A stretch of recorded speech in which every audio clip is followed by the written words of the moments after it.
Ya, selamat datang di podcast BBG, podcast Bincang Bareng Guru bersama saya Humam, guru bahasa Jerman dari daerah istimewa Yogyakarta, tepatnya di SMA Negeri Sewa. Kali ini podcast ini adalah pilot project, jadi sebenarnya ini adalah sebuah tugas dari Bintek, tapi nggak tahu arahnya akan kemana. Mudah-mudahan podcast ini bisa lanjut ke episode-episode berikutnya. Untuk episode pertama ini saya punya bintang tamu dan kebetulan podcastnya ini saya take-nya pakai Google Meet ya, karena kebetulan nggak bisa ketemu secara langsung, tapi mudah-mudahan apa yang kita bicarakan bisa terdengar dengan jelas dan tidak ada kendala di jaringan, jadi stay tune aja. Oke, buat para pendengar podcast ini, kali ini saya kedatangan seorang guru juga, karena kita judulnya adalah podcast BBG, Bincang Bareng Guru. Berarti yang akan saya ajak bicara atau berbincang-bincang kali ini yaitu seorang guru. Kebetulan ini teman saya juga. Ya, biasalah ya, kalau kita mencari bintang tamu pasti carinya yang kenal dulu biar lebih enak. Oke, mungkin bisa memperkenalkan diri. Saya manggilnya Mas Bro ya. Mas Bro, silakan kenalkan diri dulu, siapa namanya? Oke, terima kasih. Saya panggilnya Mas Bro juga kali ya, Mas Bro Umam ya. Oke. Oke, ya terima kasih untuk Mas Bro Umam dan juga mungkin nanti untuk kalian semua yang mendengarkan podcast ini. Perkenalkan, saya adalah Teguh Sarwono. Saya guru bahasa Jerman di Yogyakarta juga, tepatnya di SMA Negeri 1 Ngemplak. Seperti itu. Oke. Cukup kayaknya ya. Cukup dulu, nanti kita akan perpanjang lagi ya Mas Bro ya. Siap.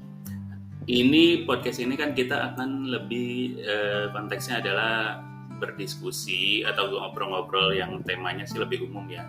Walaupun kita sama-sama guru bahasa Jerman, tapi mungkin saya akan membawa podcast ini ke arah perbincangan kayak bincang di warung kopi lah ya. Kita ngobrol-ngobrol santai. Siap. Oke, Mas Bro, ngajarnya tadi udah dijelasin ya, ngajar bahasa Jerman di SMA 1 Ngemplak. Itu udah berapa lama ya di sana ya? Untuk di SMA Negeri 1 Ngemplak sendiri sebenarnya mungkin sekarang jalan 5 tahun ya, karena awal masuk itu di sini tahun 2019. Jadi kalau untuk di Ngemplaknya sendiri ya 5 tahun, lebih dari 5 tahun sih. 5 tahun, kurang lebih 5 tahun 3 bulan atau 2 bulan lah. Iya, lebih dari 5 tahun, tepatnya 2019 ya Mas Bro. Kita soalnya seangkatan juga ya. Iya, seangkatan juga, kita hijrah ke Jogjanya ya. Betul. Tapi kalau secara keseluruhan dari awal mengajar itu udah berapa lama mengajar bahasa Jerman?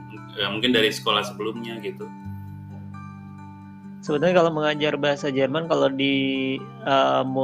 dihitungnya dari ngajar memang sebagai statusnya sebagai guru di sekolah itu kurang lebih 11 tahun ya.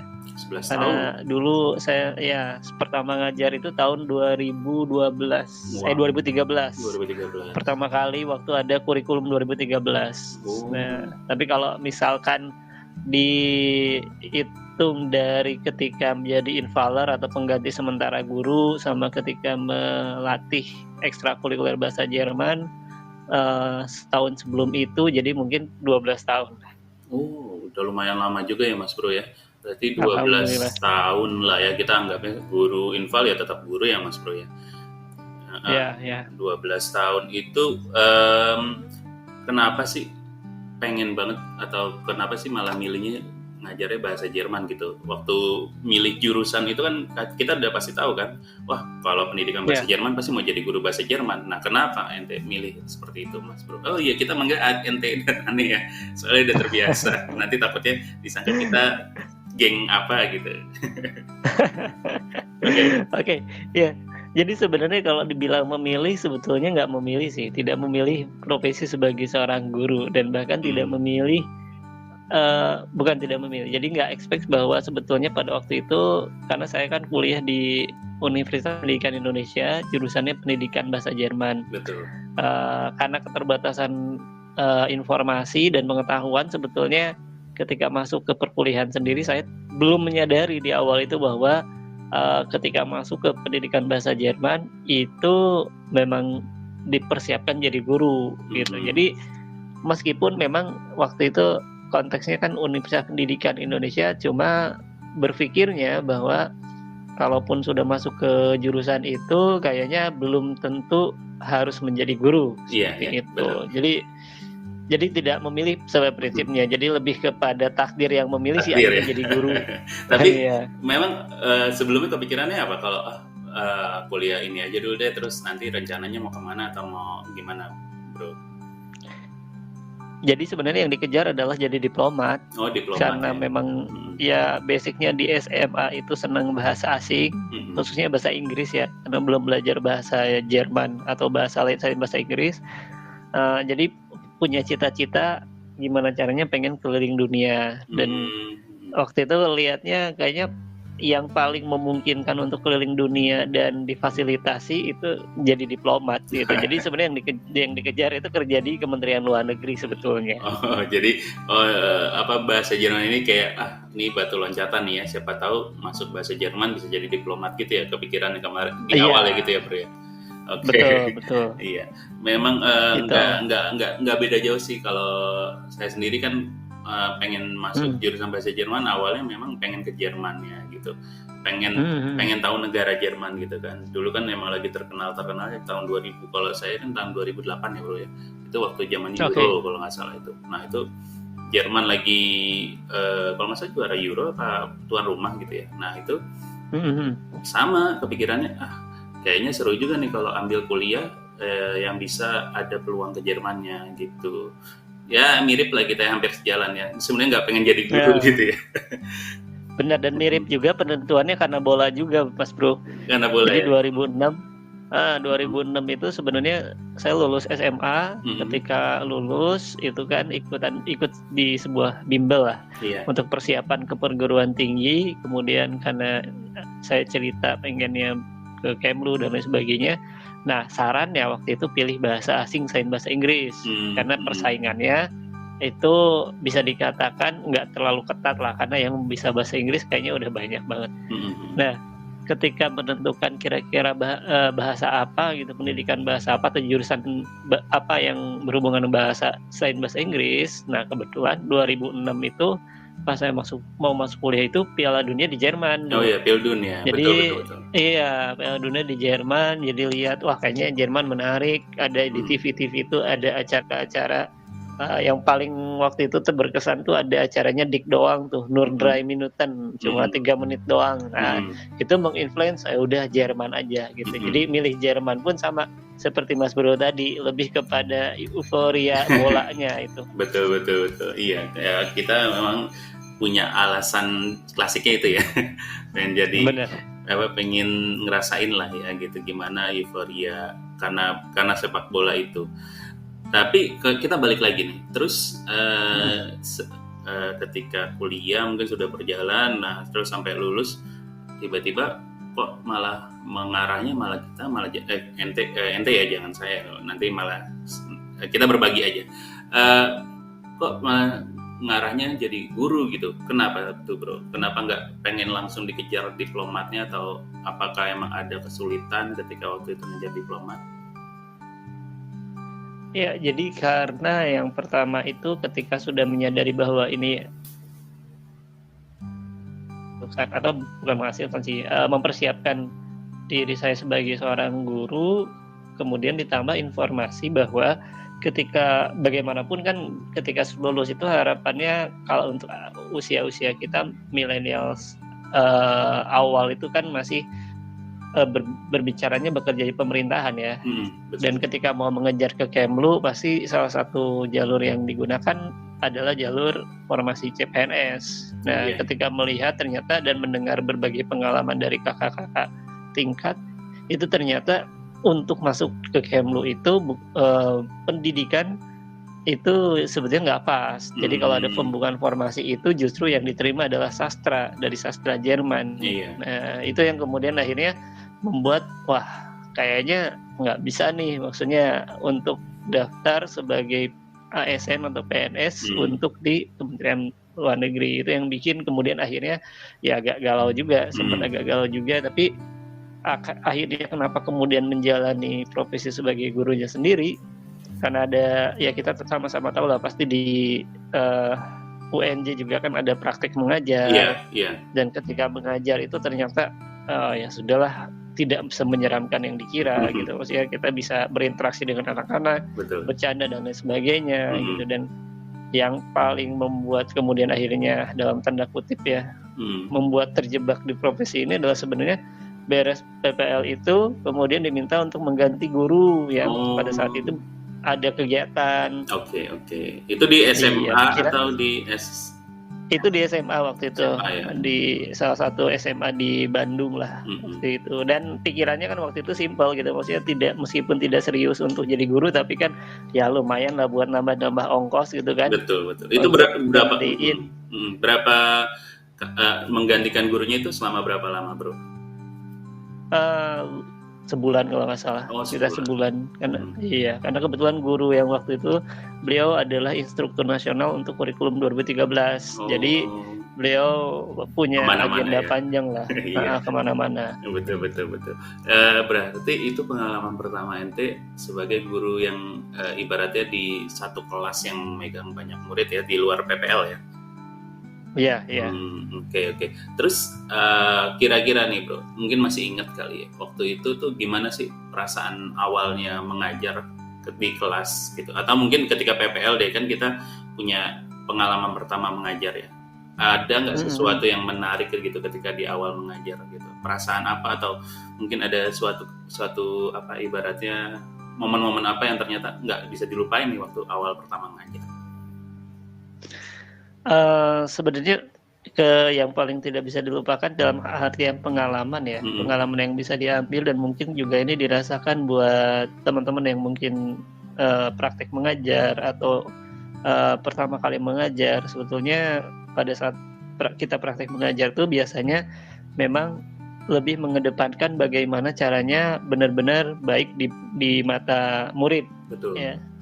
Dalam artian kita tidak mau berkonflik, kita pengennya jadi yang friendly aja, temenan, santai dan lain sebagainya. Yang kemudian akhirnya yang membuat justru jadi salah satu momen berkesannya itu adalah yang nggak bisa dilupakan, saking kita ingin membuat friendly-nya itu, jadi kita tidak terlalu tegas dalam aturan.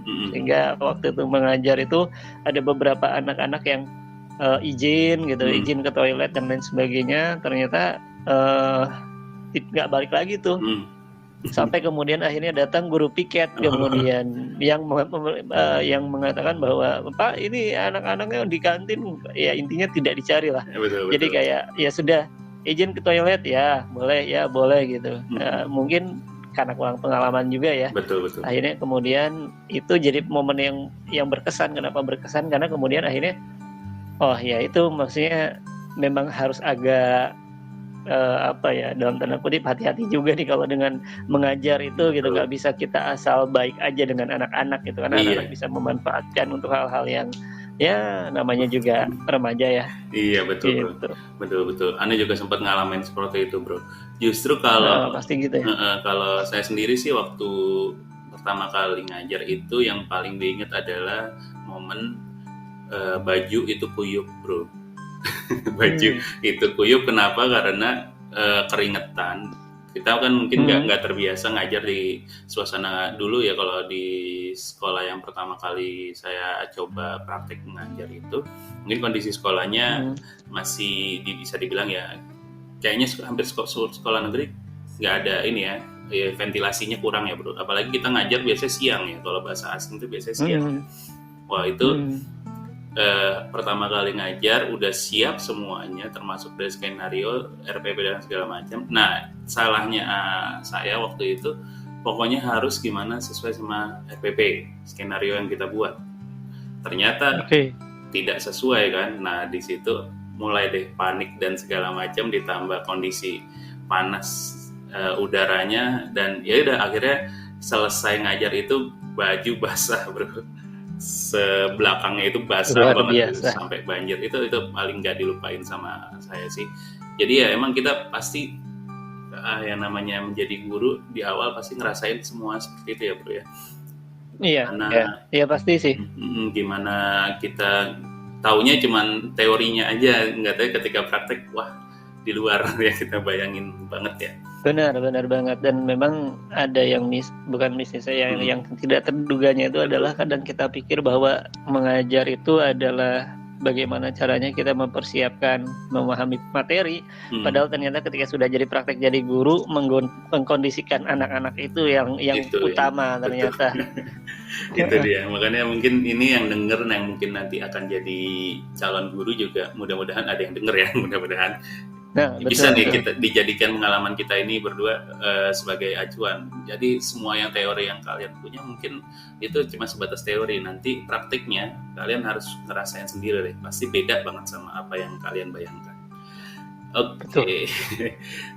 Lanjut ya bro, tadi kita sudah sampai cerita pertama kali ngajar. Nah sekarang kan udah mulai tadi udah ente bilang udah sampai 12 tahun ngajar.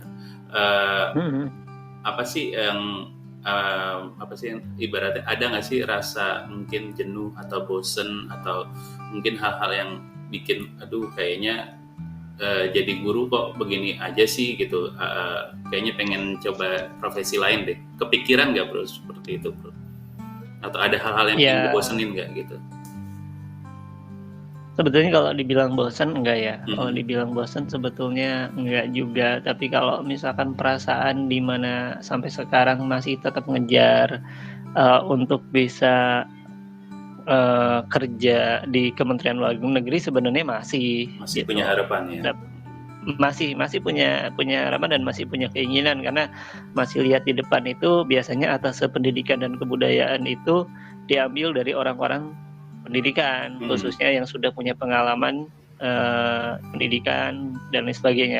Maksudnya masih ada peluang itu. Betul. Tapi di luar itu sebenarnya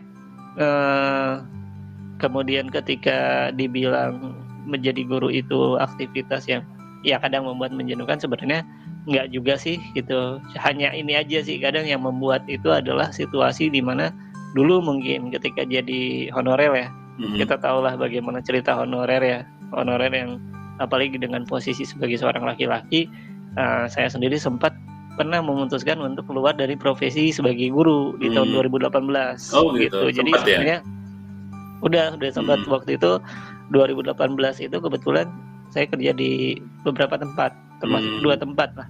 Yang paling utama sekolah sebagai guru dan ini juga sempat magang juga di dinas, di salah satu dinas di Kota Bandung. Dan waktu itu karena memang sering ada jadwal yang bentrok dan sebagainya, ada tanggung jawab moral juga kalau kemudian tidak datang ke sekolah karena ada kegiatan di tempat yang satunya. Jadi kan akhirnya menitipkan tugas pada guru piket. Hal itu kemudian ditambah dengan kita perbandingan, kalau jadi seorang guru nominal pendapatannya sekian, kalau jadi di pekerjaan di dinas sekian. Akhirnya momen yang mungkin membuat jenuh jadi seorang guru itu adalah lebih kepada kesejahteraan sih kayaknya. Dan itu terutama bagi guru-guru honorer, apalagi yang laki-laki ya. Iya. Karena yang laki-laki itu dia akan selalu berpikir bahwa dia akan jadi tumpuan. Dan kita tahu sendiri ceritanya di negara kita ini ketika memulai karir sebagai honorer pasti ada lika-liku perjuangannya gitu. Betul. Itu yang mungkin membuat banyak guru akhirnya kemudian merasa ingin keluar dari profesi itu. Tapi kayaknya kalau untuk mengajarnya sendiri saya pikir enggak lah, tidak membuat jenuh. Iya. Iya sih, benar juga sih ya. Memang kalau kita lihat sih mungkin kondisi yang bikin jenuh tuh bukan mengajarnya, tapi malah yang di luar mengajarnya itu ya yang bikin jenuh. Apalagi sekarang mungkin kalau saya sendiri ngerasain ya kayak administrasinya itu yang bikin jenuh banget sih.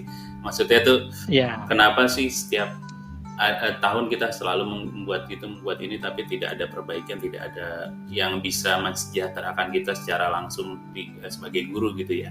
Ini mungkin sedikit kritik sosial ya. Oke. Terus bro, mungkin itu pengalaman kita ya, mudah-mudahan kedepannya juga kita bisa ngerasain sesuatu yang bisa mungkin ibaratnya orang-orang lain atau yang calon-calon guru ke depannya bisa lebih baik lah dari kita ya. Amin. Ini bro, sih ada 2 pertanyaan, tapi mungkin kita lebih fokusnya ke sini sih. Ke depan ini kan tadi sudah sempat dibilang nanti tetap mau jadi, diusahakan gimana caranya mau jadi diplomat ya. Kalau misalnya jalan itu ibaratnya ternyata Anda lebih ke fokusnya ya tetap di dunia pendidikan, tapi yang tetap jadi guru nih bro. Kira-kira mau ngapain ke depannya selain misalnya yang tadi yang tidak ada hubungannya sama diplomat itu bro? Kalau kedepannya sebetulnya kalaupun misalkan berkarir di dunia pendidikan, saya sih berharap ya, maksudnya ya mudah-mudahan aja memang benar dan bisa dilakukan, lebih fokus pada bagaimana kemudian lebih terlibat di posisi-posisi yang itu berhubungan dengan pengelolaan pendidikan.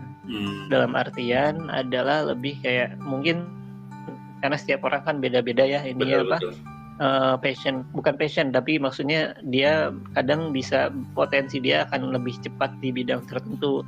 Kalau saya merasa bahwa saya lebih senang mengulik masalah-masalah manajerial, pengelolaan yang itu sebenarnya harapan saya itu ke depan itu saya ingin ada bekerja bukan sebagai guru malah, tapi orang yang mungkin lebih sibuk untuk kemudian mengelola, mengatur atau membuat kebijakan yang berhubungan dengan guru gitu.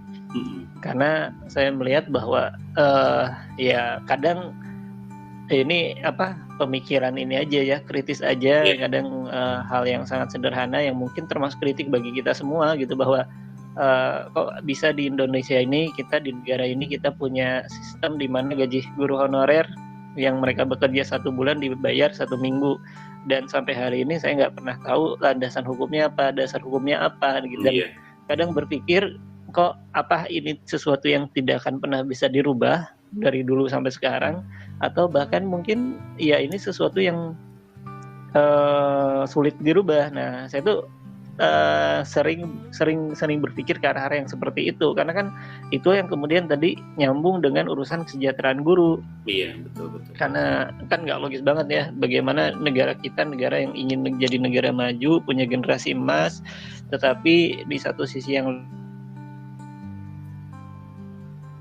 sampingan sana sini untuk kemudian dia bisa mensejahterakan hidupnya. Otomatis fokus waktunya untuk menggali diri, mengembangkan diri itu juga kemudian tidak optimal, apalagi untuk mengurus berkas-berkas administrasi kan. Akhirnya yang ada berkas administrasi hanya dihasilkan untuk sebuah formalitas administrasi saja, gitu, bukan sebagai sesuatu yang memang menggambarkan proses.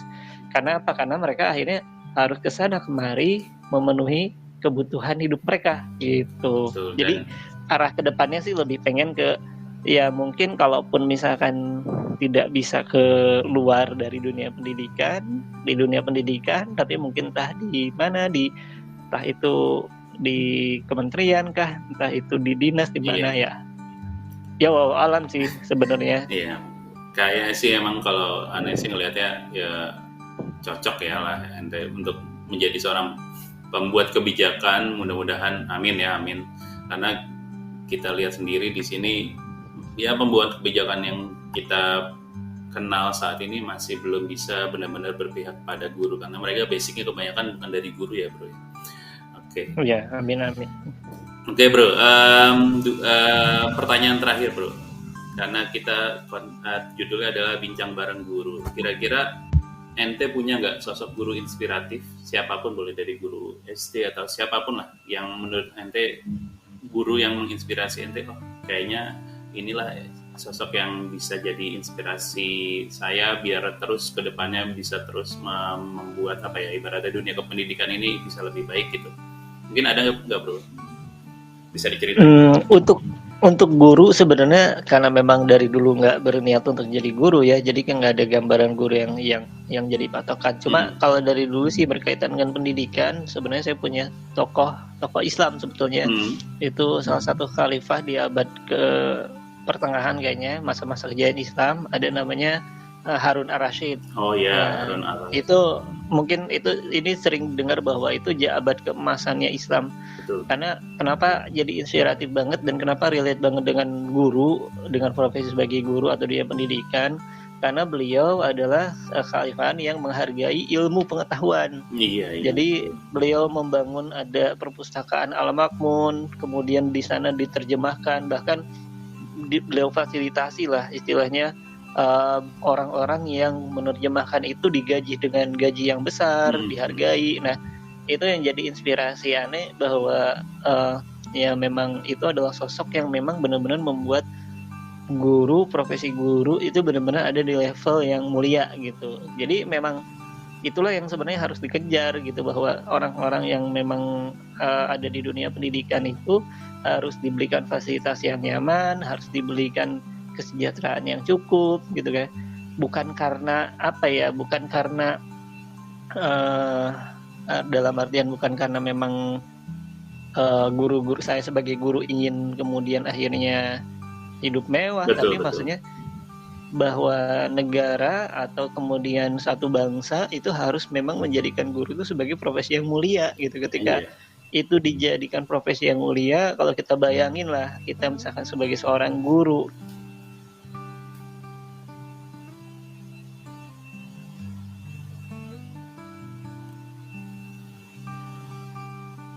kita udah nggak mikirin lagi itu, bahkan mungkin kalau gajinya sudahan, nah masa dong ngajarnya pun gitu-gitu aja gitu kan. Iya.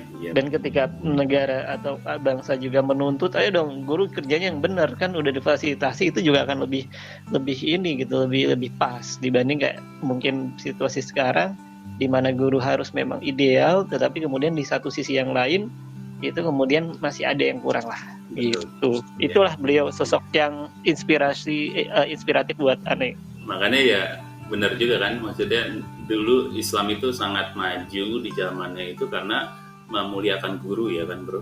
Nah harusnya ya negara bahkan ya sekarang aja di zaman sekarang negara yang maju itu kan kita bisa lihat sendiri negara yang memuliakan gurunya juga gitu kan bro. Nah itu dia, mungkin itu yang harus didengar sama pemerintah di sana, walaupun kita tahu anggaran pendidikan sangat tinggi, tapi sepertinya masih belum untuk memuliakan guru. Tapi ya mudah-mudahan bisa didengar lah ya, kita bisa mengambil dari obrolan ini, mudah-mudahan ada yang bisa mengambil hikmahnya, dan mudah-mudahan cita-cita kita ke depan untuk memuliakan sosok guru di Indonesia ini mudah-mudahan bisa tercapai ya bro ya. Amin. Mudah-mudahan. Siap bro. Terakhir bro, sebelum ditutup podcast ini, mungkin ada pesan buat yang mau menjadi guru atau buat yang mendengarkan lah, pesan atau tips atau apalah yang terkait tentang profesi kita lah sebagai guru itu. Ya mungkin untuk yang mendengarkan podcast ini, terlepas dari guru atau bukan, sebetulnya yang paling penting adalah bagaimana kemudian kita memang punya kesadaran untuk bisa menghargai guru ya. Menghargai itu tidak selalu pada hal-hal yang sifatnya harus memberi kemewahan juga. Mungkin ketika teman-teman punya guru yang memang mungkin itu di masa lalu punya pesan-pesan yang kemudian mengubah cara pandang kita gitu, kita baru ingat sekarang, oh iya dulu guru ini pernah ini, mungkin tidak ada salahnya dicari kontaknya, berterima kasih, menyampaikan ucapan terima kasihnya aja, itu adalah bentuk penghargaan gitu. Jadi tidak harus dengan hal-hal yang sifatnya material, tapi kita menunjukkan lah bahwa guru orang-orang itu kemudian kita hargai dan kita muliakan keberadaannya.